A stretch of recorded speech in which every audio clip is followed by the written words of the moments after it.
Papá me regaló una caja de chocolates, pero cuando vio a su nieta comiendo selos, empezó a gritar: «Escupe eso, niña, no son para ti». Y lo que pasó después dejó en shock a todos. Mi nombre es Carlos, tengo 32 años y, hasta hace poco, creía que mi vida era casi perfecta. Vivía en una casa grande con mi papá, Antonio, mi hermana Laura y mi sobrina Sofía, la hija de Laura, que tiene apenas 5 años. Éramos una familia unida, o al menos eso pensaba. Nos reíamos juntos, compartíamos las comidas del domingo y, aunque la vida no siempre era fácil, sentía que siempre nos apoyábamos. Pero, a veces, las cosas no son lo que parecen, y lo que pasó en mi último cumpleaños me hizo darme cuenta de que no conocía tan bien a las personas que más quería. Todo empezó hace unos años, cuando mi papá perdió su trabajo. Él tenía 58 años, y después de trabajar casi 3 décadas en una fábrica de autopartes, lo despidieron por un recorte de personal. Fue un golpe duro para él. Papá siempre había sido el proveedor de la casa, el hombre fuerte que nos enseñó a Laura y a mí a trabajar duro y a nunca rendirnos. Pero, después de ese despido, algo en él cambió. Se volvió más callado, más serio. Intentó buscar trabajo, pero, a su edad, las puertas se le cerraban una tras otra.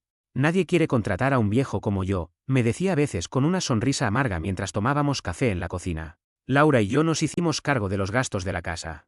Ella trabajaba como recepcionista en una clínica dental, y yo tenía un puesto en una empresa de tecnología. No éramos ricos, pero, entre los dos, pagábamos las cuentas, la comida, la escuela de Sofía y todo lo necesario para que la casa funcionara. Papá se sentía mal por no poder contribuir, pero siempre nos decía que estaba orgulloso de nosotros. «Ustedes son mi orgullo», repetía.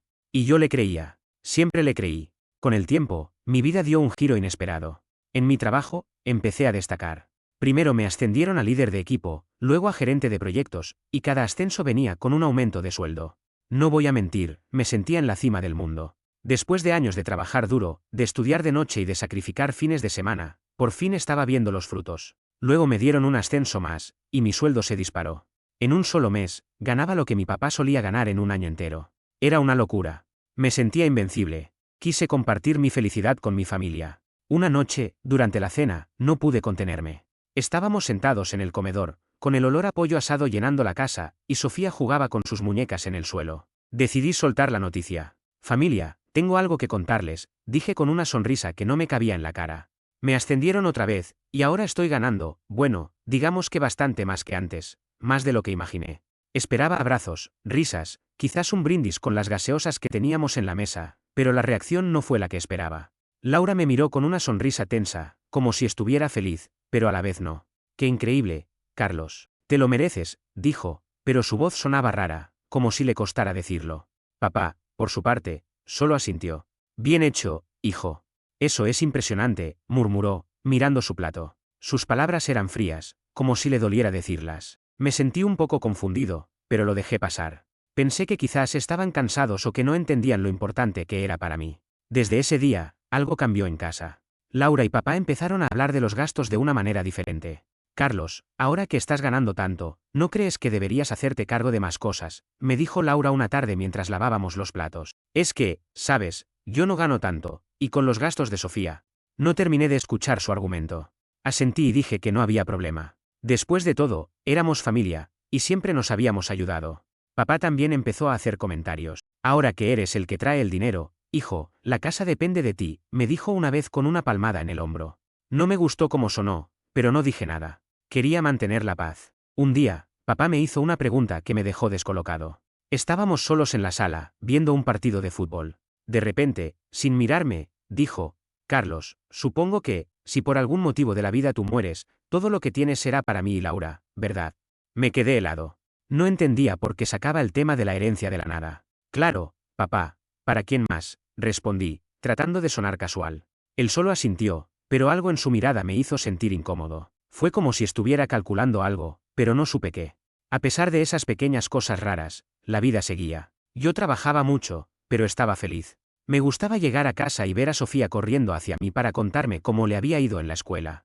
Laura siempre estaba ocupada, pero encontrábamos tiempo para reírnos juntos. Y papá, aunque a veces estaba distante, seguía siendo el hombre que nos había criado. Todo parecía estar bien, o eso creía. El día de mi cumpleaños fue cuando todo cambió. Había sido un año increíble en el trabajo, y estaba emocionado porque mis abuelos y mis tíos habían decidido venir a visitarme desde el pueblo. No los veía desde hacía meses, y saber que estarían en casa me hacía sentir como niño otra vez. La casa estaba llena de vida ese día. Mis abuelos, don José y doña María, llegaron con sus abrazos cálidos y sus historias de siempre. Mis tíos, Ana y Pedro, trajeron una energía que llenó la casa de risas. Laura y Sofía estaban felices, decorando el comedor con globos y serpentinas. Y papá, aunque más callado de lo normal, parecía estar disfrutando. El almuerzo fue espectacular. Laura había preparado mi plato favorito, arroz con pollo y plátano maduro frito. Todos comíamos, reíamos y contábamos historias. Sofía correteaba por la casa, jugando con los globos. Después del almuerzo, llegó el momento de la torta. Era de chocolate, con una vela grande en forma de 32. Todos cantaron el cumpleaños feliz, y yo no podía parar de sonreír. Sentía que ese era uno de los mejores días de mi vida.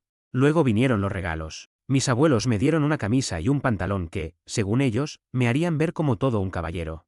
Mis tíos me regalaron un reloj plateado elegante que me encantó. Laura me dio unos zapatos negros que, según ella, eran perfectos para mis reuniones de trabajo. Y luego, papá se acercó con una caja de chocolates. Era una caja bonita, de esas que vienen envueltas en papel brillante y con un lazo rojo. Esto es para ti, Carlos. Solo para ti, porque eres el cumpleañero, dijo con una sonrisa que no llegó a sus ojos. Agradecí el gesto y puse la caja en la mesa del comedor. No le di mucha importancia.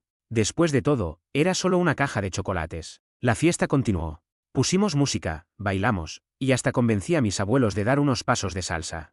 Todo era perfecto. Hasta que, de repente, un grito cortó el aire. Era papá.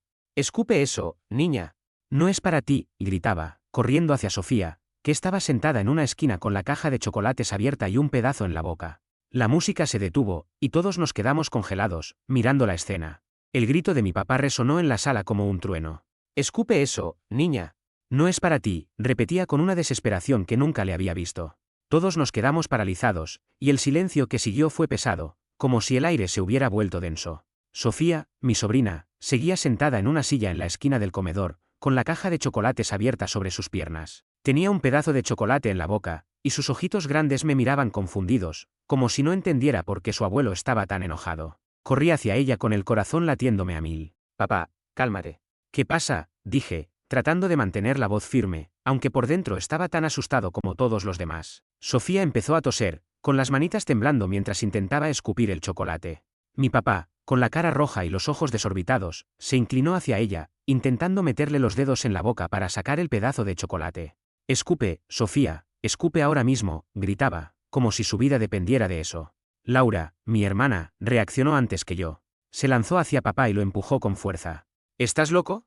Déjala en paz, le gritó mientras levantaba a Sofía en sus brazos. La niña empezó a llorar, asustada por los gritos y por la forma en que su abuelo la estaba tratando. Yo me puse entre papá y Laura, tratando de entender qué demonios estaba pasando. Papá, son solo chocolates. No hay problema si Sofía se come unos. Son míos, y no me molesta, dije, alzando la voz para que me escuchara.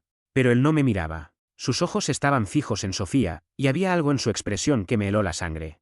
No era solo enojo, era miedo.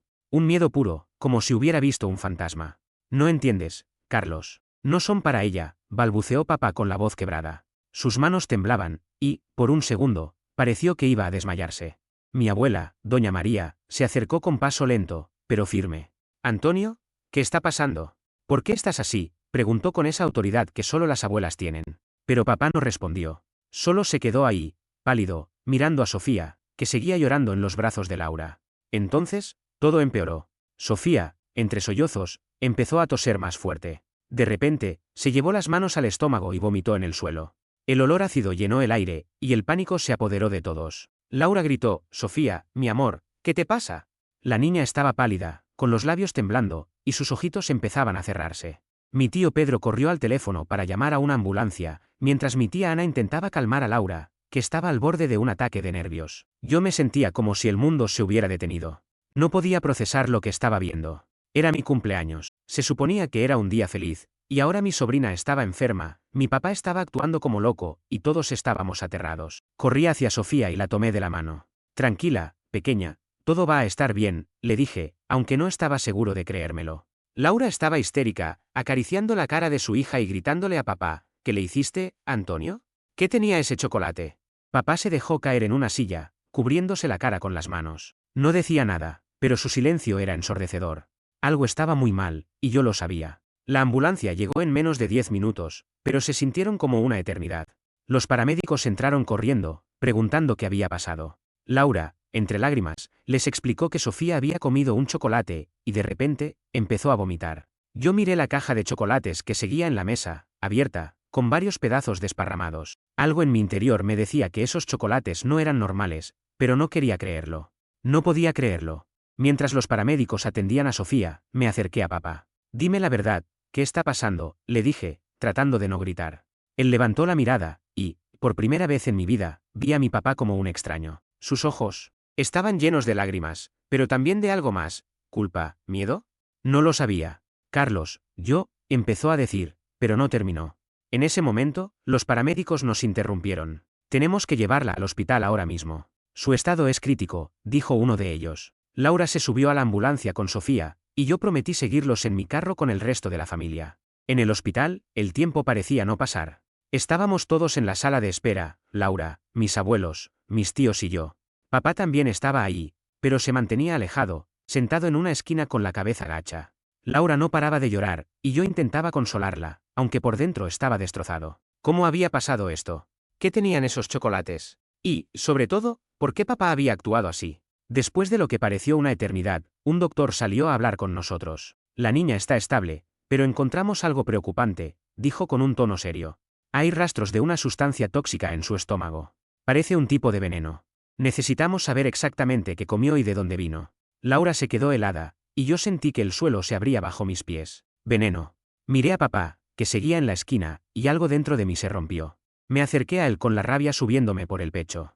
Papá, ¿qué hiciste?, le pregunté, casi gritando. Todos se volvieron hacia nosotros, y el aire se llenó de tensión. Papá levantó la cabeza, y las lágrimas corrían por su cara. Carlos, lo siento, los chocolates eran para ti, dijo con la voz temblando. Quería que tú los comieras. No, Sofía. Nunca quise hacerle daño a ella. Sus palabras fueron como un puñetazo en el estómago. No podía creer lo que estaba escuchando. Los chocolates eran para mí. Veneno. Mi propio padre había intentado envenenarme. Laura se levantó de su silla, como si la hubieran electrocutado. ¿Qué dices, Antonio?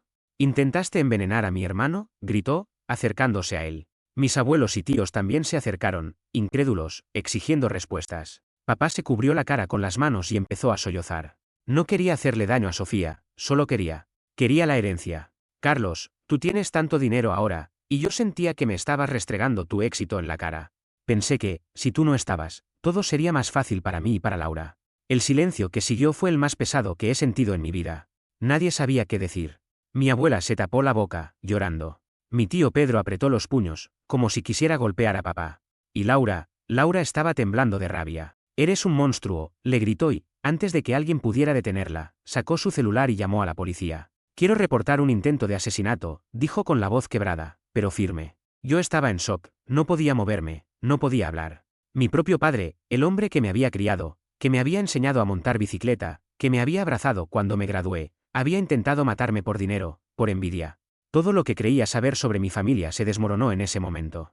La policía llegó al hospital en pocos minutos. Papá no opuso resistencia. Me merezco lo que venga, dijo con la voz apagada mientras los oficiales lo esposaban. Antes de que se lo llevaran, me miró por última vez. Lo siento, Carlos, susurró. Pero no pude responderle. No había palabras para lo que sentía.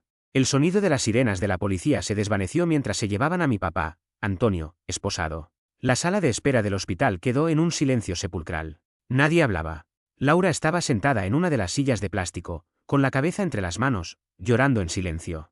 Mis abuelos, don José y doña María, se abrazaban, todavía procesando lo que acabábamos de descubrir.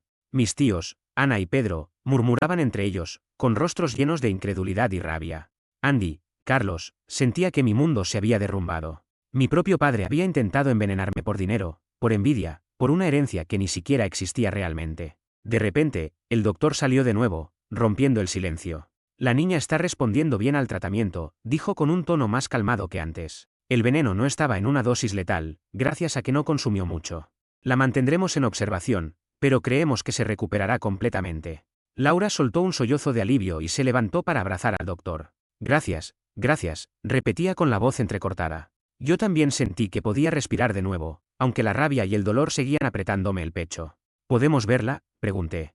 El doctor asintió. Solo la madre por ahora, pero está despierta y estable. Laura no esperó un segundo más y corrió hacia la habitación de Sofía. Yo me quedé en la sala de espera con mis abuelos y tíos, tratando de ordenar mis pensamientos. Mi abuela se acercó y me tomó la mano. Carlos, hijo, esto no es tu culpa, dijo con los ojos llenos de lágrimas. Tu papá, no sé qué le pasó, pero tú no hiciste nada para merecer esto. Quise creerle, pero una parte de mí no podía evitar sentirse culpable. ¿Y si no hubiera presumido de mi sueldo? ¿Y si no hubiera compartido mi felicidad con ellos? ¿Podría haber evitado esto? Los días siguientes fueron un torbellino. Sofía estuvo en el hospital durante 2 semanas, pero, como prometió el doctor, se recuperó por completo. Verla sonreír otra vez, corriendo por el pasillo de la casa con sus muñecas, fue como un rayo de luz en medio de la oscuridad. Laura y yo nos turnábamos para cuidarla, asegurándonos de que estuviera cómoda y feliz. Pero, aunque Sofía estaba bien físicamente, todos sabíamos que las heridas emocionales tardarían mucho más en sanar. La policía interrogó a mi papá, y él confesó todo. No había mucho que negar después de lo que dijo en el hospital. Explicó que había comprado un veneno en el mercado negro, algo que, según él, no debía ser letal, solo hacer enfermar a alguien. Dijo que nunca quiso hacerle daño a Sofía, que los chocolates estaban destinados solo para mí, pero eso no lo hacía menos culpable. La fiscalía lo acusó de intento de homicidio y envenenamiento, aunque todavía no había juicio, todo apuntaba a que pasaría muchos años en la cárcel. El juicio de mi papá llegó meses después. Fue condenado a 15 años de prisión. Cuando escuché la sentencia, no sentí alegría, pero sí una profunda sensación de justicia. Había pagado por lo que hizo, y, aunque el dolor de su traición siempre estaría ahí, no permitiría que definiera mi vida. Laura, Sofía y yo seguimos adelante, más fuertes que nunca. Y, cada vez que veía a Sofía reír o a Laura agradecerme con una mirada, sabía que había valido la pena. También corté todo contacto con mi papá. No fui a visitarlo a la cárcel, no respondí a sus cartas. Una parte de mí todavía lo quería porque era mi padre, pero otra parte, la más fuerte, sabía que no podía perdonarlo. No después de lo que había hecho, no después de poner en riesgo la vida de Sofía y de intentar destruirme por envidia. La justicia se encargaría de él, y yo estaba decidido a dejarlo atrás. Hoy, miro hacia atrás y pienso en ese cumpleaños que cambió todo. La caja de chocolates, el grito de mi papá, el hospital, la confesión. Fue el peor día de mi vida, pero también el que me enseñó quiénes son los que realmente importan. Por ellos, por Laura y Sofía, seguiré luchando cada día, porque ellos son mi hogar, y yo, al fin, soy libre. Suscríbete para más historias diarias.